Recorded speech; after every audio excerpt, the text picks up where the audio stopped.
bahwa tidak semua amal yang diduga baik itu Allah senangi atau juga Allah terima. Ada orang salat yang tidak Allah sukai padahal dia salat, bahkan terancam, fawailul lil musallin. Ada orang salat yang terancam, dinilai nggak bagus. Alladzina hum an salatihim sahun, yang lalai dari motif salatnya. Alladzina hum yuraun, yang motivasi salatnya hanya untuk diketahui orang, dikenal orang soleh, orang baik, sehingga menganggap orang lain itu rendah, biasa-biasa, dia yang paling unggul. Allah nggak suka. Ada orang yang baca Quran, bagus baca Quran itu, pahalanya tinggi.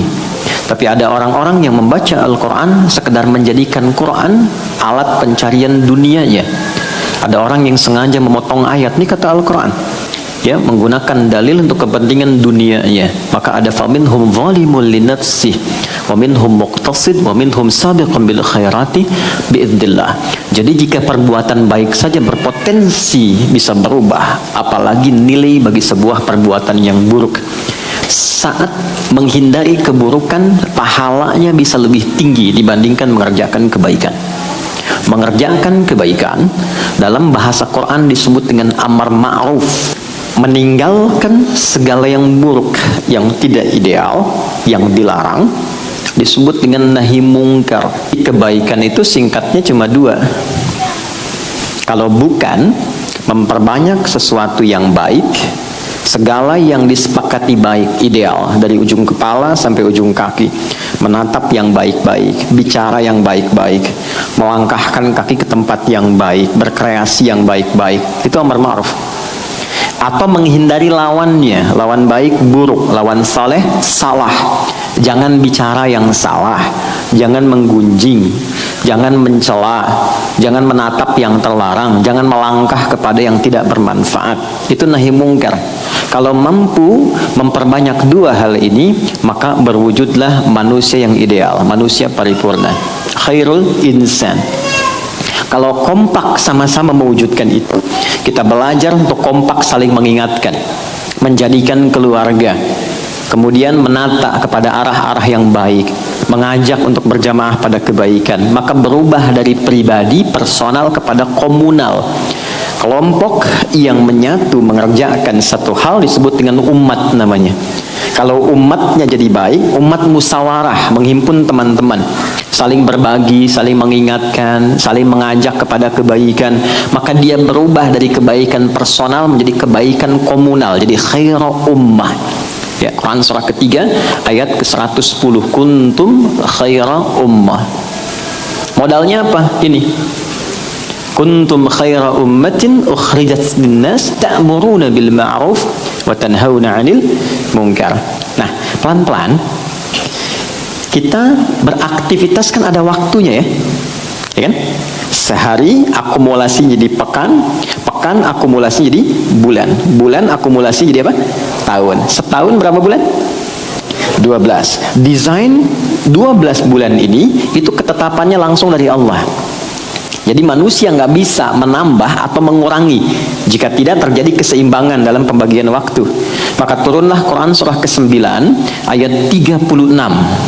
Inna iddatasy syuhuri 'indallahi 12 syahran fi kitabillah yauma khalaqas samawati wal arda minha arba'atun hurum.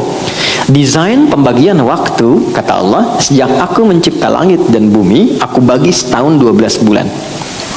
Baik, nah dari 12 bulan ini yang paling menarik, diminta kita mengoptimalkan semua potensi kebaikan yang ada di dalam diri kita, dari ujung kepala sampai ujung kaki. Bahkan nanti ada ayat-ayat lain mengeksplor kita, kalau engkau ingin sukses, optimalkan potensi itu. Ya, ikhtiar yang kuat, bangun tawakal kepada Allah yang tinggi. Fa'idha faraghta fansab wa ila rabbika farghab. Jadi kalau ikhtiar kita diimbangi tawakal, nanti satu, memutus kekecewaan karena tahu qadar. Mungkin Allah menetapkan jalan yang terbaik di balik ini semua, ya kan? Ikhtiar yang maksimal mengoptimalkan kita sampai ke tujuan dengan cepat. Dan ini berkesesuaian dengan rumus fisika, kan? Masih ingat di energi potensial rumusnya? MGH kan? M dikali G kemudian dikalikan dengan H, kan? EP sama dengan M, massa dikalikan gravitasi kalikan ketinggian. Hai. Kalau kita rubah masanya ke manusia, gravitasinya pijakan yang kuat untuk berikhtiar, haidnya hablum minallah, maka terjadi percepatan. Kalau kita pindahkan ke kinetik, rumusnya kan berubah, setengah M dikalikan V kuadrat kan. Kalau kita ganti ke EK, energi kinetik, setengah M kan dikalikan V kuadrat. Jadi semakin sedikit usahanya, tapi optimalisasinya tinggi, bergeraknya sedikit, hasilnya banyak, percepatannya nambah. Dan ingat, ini kecepatan bukan kelajuan. Kecepatan ada vektor, ada arahnya. Semua kita ini punya vektor ketika membuat aktivitas. Masih ingat nggak teman-teman? Sholat pertama kita yang ditunaikan tadi apa? Subuh kan? Subuh itu apa artinya? Ada maknanya. Di Islam itu tidak menetapkan nama hampa makna, mustahil. Selalu ada maknanya. Subuh itu dari kata asbah, sesuatu yang siap dengan rencana yang akan dieksekusi. Orang Arab tidak mengatakan kaifa asbaht, bagaimana kabarmu di pagi ini, kecuali menunjuk kesan begini, hei, kabarmu bagaimana di pagi ini, dan sudah punya rencana apa yang akan dilakukan di hari ini. Ya, itu yang dimaksud Quran surah ke-81 ayat 18. Wasubhi idza tanaffas. Dan aku bersumpah, kata Allah, demi waktu subuh yang semua teratur dengan sempurna, yang siap untuk dieksekusi. Jadi matahari pun memulai sinarnya di subuh fajar. Tumbuhan mengeluarkan oksigen dari sejak fajar subuh. Jadi tanafas, boleh bergerak. Orang Islam disebut muslim, bangun dari tidur, dia sudah punya rencana kehidupan yang akan dilakukan di hari itu. Jadi Anda bangun tidur, saya, kita, itu sudah ditanya, jam 7 mau ngerjakan apa? Jam 8 ada di mana? Planning hari ini sampai tidur lagi apa?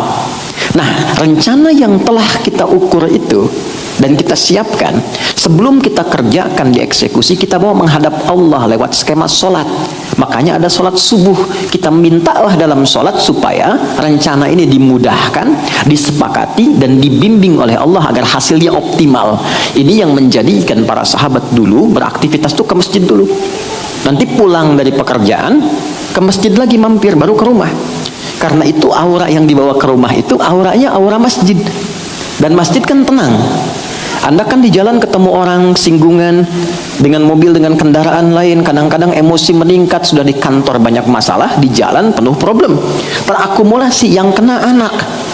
Dah nunggu 8 jam bikin karya, digambar, tulis ayahnya I love you, nyampe ke rumah, ayah diam kamu. Hah? Capek nih kan? Anda ke rumah itu jadi ayah, bukan jadi direktur, bukan jadi bos. Subuh itulah subuh, sederhana tapi bermakna. Dari sekian sholat yang pernah kita tunaikan, apakah ada implementasi kehidupan yang pernah diterapkan? Ini poinnya teman-teman. Nah, jadi dari 12 bulan itu selalu ada desainnya, selalu ada keteraturannya. Muslim itu teratur. Jadi Muslim itu jadi pribadi yang teratur, pribadi yang cerdas, pribadi yang tertata. Faiza faraghta fansab, terukur aktivitasnya. Selesai ini siapkan lagi, selesai ini siapkan lagi. Nah, pengingat saja, dari 12 bulan itu ada desain 4 bulan. Desain ini khusus untuk melatih kita pada amalan yang kedua nih, nahi mungkar, untuk membentuk pribadi yang ideal. Jadi 4 bulan ini desainnya nahi mungkar, melatih pribadi kita untuk mampu mengendalikan diri dari ujung kepala sampai ujung kaki, menekan potensi salah sehingga yang muncul soleh. Nah, 4 bulan ini ketika tiba di waktunya, maka pahala amalan ini bisa lebih tinggi daripada yang ini. Jadi Anda, saya, kita sholat misalnya di bulan ini ada pahala, ya, value-nya itu 10 nilainya. Ya, kalau kita bicara akhirat, namanya nilainya pahala, ya, yang kita kenal ajrun, hasanah namanya. Nggak kelihatan sekarang, nanti saat akan meninggal ditampakkan. Ya, jadi saat akan meninggal, kenapa ada orang saat akan meninggal senyum, gitu kan? Ya kan? Dia bahagia, baca Quran, ditampakkan kebiasaan baiknya, ditampakkan ujungnya dan pahalanya. Ya, nanti saat kembali ke akhirat, hakiki diberikan. Jadi ada ilmu yakin sekarang diberitahu, ainal yakin ditampakkan saat sakaratul maut, hakul yakin dialami saat berpulang. Ya, fokus teman-teman, saya tidak bermaksud mengajari, hanya sharing atas apa yang disampaikan oleh Nabi dan beberapa ulama-ulama kita. Qala Rasulullah SAW, Nabi SAW pernah menyampaikan pesan mendalam. Inna zamana qad istadara kahayatih yauma khalaqas samawati wal ard. Kata Nabi, Allah itu sedang mencipta langit dan bumi, sudah mendesain waktu akan berputar begitu saja. Jadi sekarang siang nih, mau jam 11, besok pun akan ketemu ke situ lagi. Pagi ketemu lagi, pagi, malam ketemu lagi, malam. Jadi kalau kita nggak isi dengan baik, maka waktu hanya akan berputar begitu saja. Waktunya kan sama, begitu. Yang merubah kan suasananya. Suasana itu kan berdasar pada tindakan kita. Kitanya kreatif, terjadi perubahan. Zaman dulu tidak sama dengan sekarang. Kenapa keadaannya berubah? Bukan waktunya berubah. Kreativitas manusianya yang tidak sama, sehingga melahirkan karya yang berbeda. Maka kalau Anda ingin menjadi pribadi, kata Nabi, yang sukses, yang baik, isi waktu dengan karya-karya yang gemilang. Punya persiapan. Waktu ini desainnya, ini yang ingin dicapai, goalnya apa, kalau perlu sampai akhirat turunkan konsepnya. Di Islam itu nggak nanggung, kalau pengen sukses ambil yang paling tinggi, sehingga effortnya lebih tinggi, nyangkutnya jelas. Kalau nggak sampai di atas, jelas, mungkin di bawahnya sedikit. Ada mahasiswa, kalau dia berharap IPK-nya 4, maka kan usahanya akan lebih tinggi kan, lebih kuat mencapai itu. Kalaupun nggak nyampe kan 3,9, 3,8. Kalau targetnya cuma 2,75, nyangkutnya di 2,5. Nah, kata Quran, kalau Anda bikin visi yang panjang, Quran surah ke-59 ayat 18. Ya ayyuhalladzina amanu taqullaha wal tanzur nafsum ma qaddamat lighad. Perhatikan baik-baik, ini indah sekali. Dan nggak ditemukan dimanapun. Kalau Anda mau mapping, bikin planning kegiatan, kata Quran, turunkan semua dimensi kehidupannya. 4 bulan ini, kalau kita kerjakan, saya sholat dapat pahala 10 kebaikan. Itu ada di Quran surah ke-6 Al-An'am ayat 160. Man jaa bil hasanati falahu asyru amthaliha. Siapa yang menunaikan perbuatan baik yang punya nilai pahala, dia dapat 10 poinnya. Salat disebut hasanah di Quran. Termasuk hasanah. Quran surah ke-11 Hud ayat 114. Aqimis salata tarafain nahar wa zulafan minal lail innal hasanati yudhibnas sayyiat. Jadi kalau kita salat ada pahalanya. Pahala ini bekal saat pulang ke akhirat nanti. 10 itu begini, 1 keduanya 500 tahun, 2 ketiganya 500 tahun, 3 keempatnya 500 tahun, demikian selanjutnya. Tapi kalau kita ada di satu di antara 4 bulan ini, maaf, lihat handphone, mau lihat YouTube ceramah, tiba-tiba ada iklan yang nggak pantas, algoritma itu berputar misalnya, lalu Anda skip tuh, palingkan, ganti dengan niat menghindari maksiat, itu pahalanya 2 kali lipat dibanding hari biasa. Kalikan 2. Jadi menghindari maksiat itu sesuatu yang salah, bukan cuma menghindarkan kita pada keburukan, itu ada nilai, dihargai, diapresiasi oleh Tuhan. Allah tuh menyayangi. Makanya di ayat Quran surah kedua ayat 222 itu disebut sosok yang dicintai oleh Allah. Innallaha yuhibbut tawwabin. Allah itu senang pada orang-orang yang sering mengoreksi diri, menghindari perbuatan maksiat. Mau melangkah nih, ada tempat yang salah, gak usah kesini lah, ke tempat lain saja. Nah itu ketika dia berpindah ada pahalanya. Ada orang bikin hoax, ya, bikin berita, terpancing untuk ikut, lalu Anda tahan misalnya, gak jadi, Anda tinggalkan, ada pahalanya.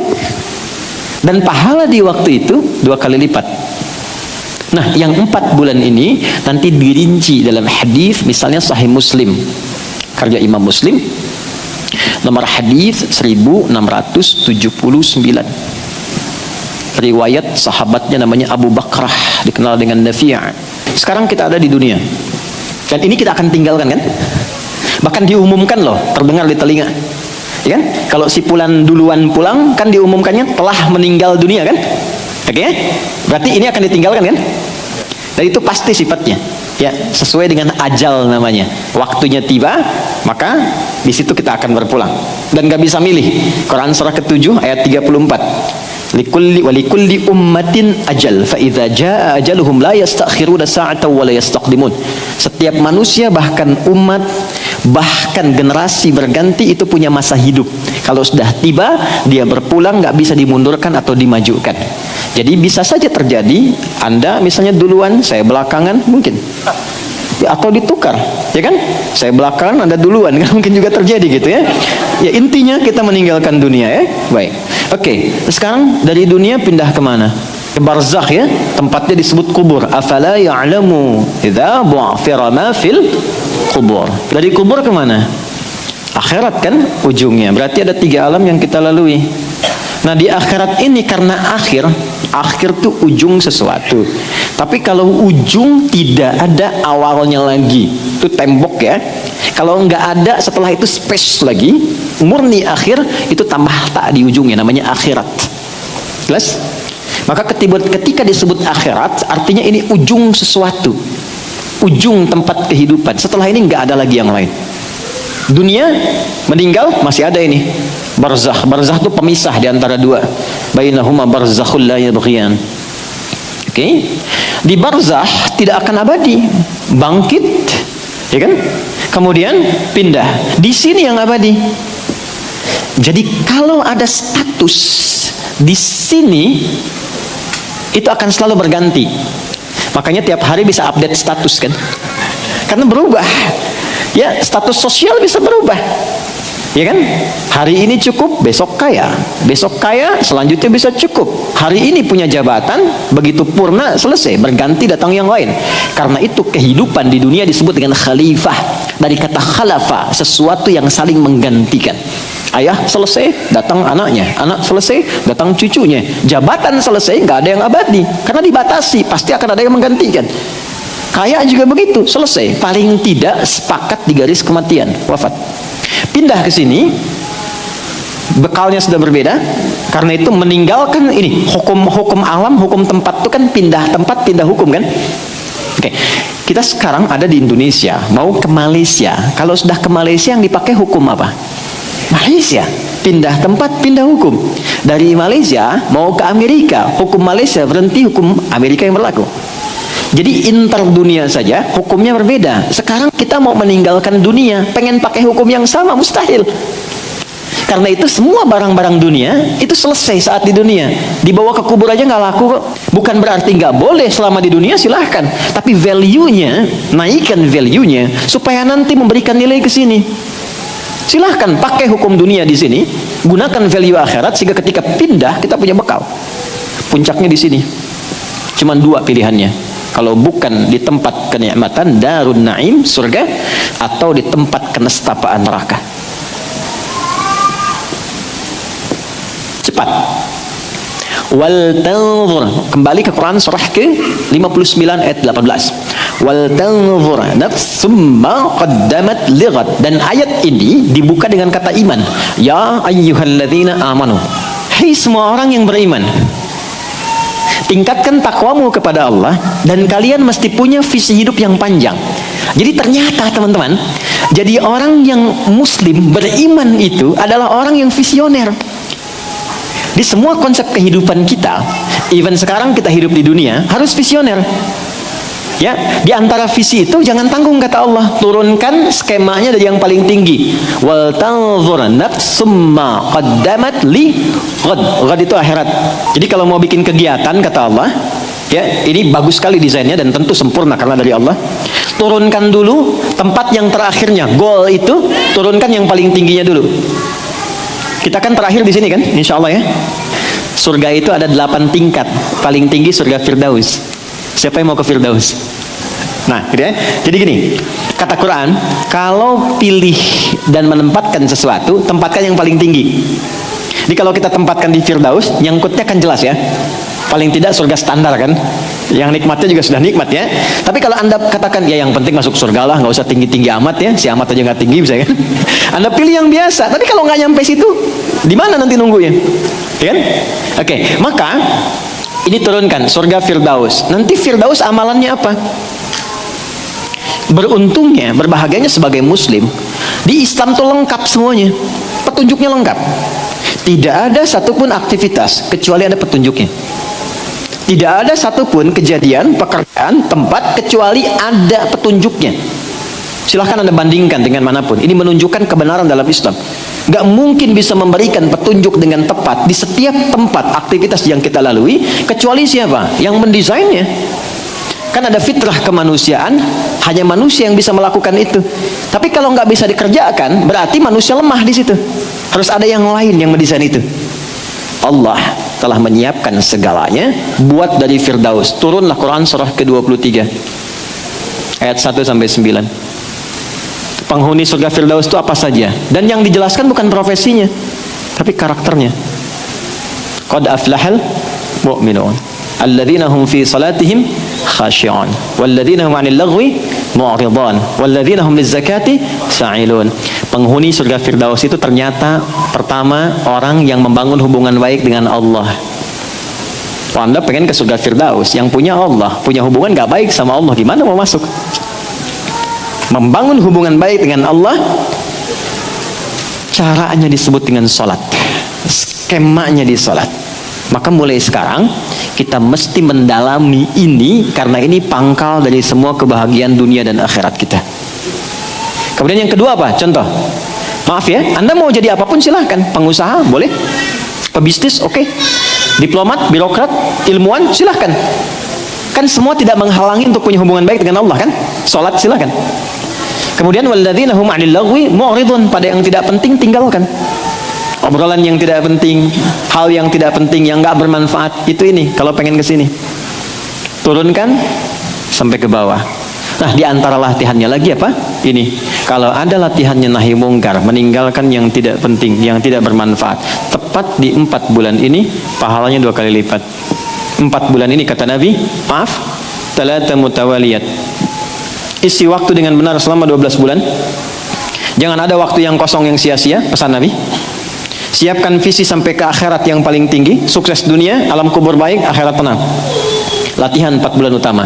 Talata mutawaliyat, 3 berurutan. Bulan ke-11 Dzulqa'dah, bulan ke-12 Dzulhijjah. Makanya orang haji banyak mengoreksi diri. Ketiga Al-Muharram, bulan pertama.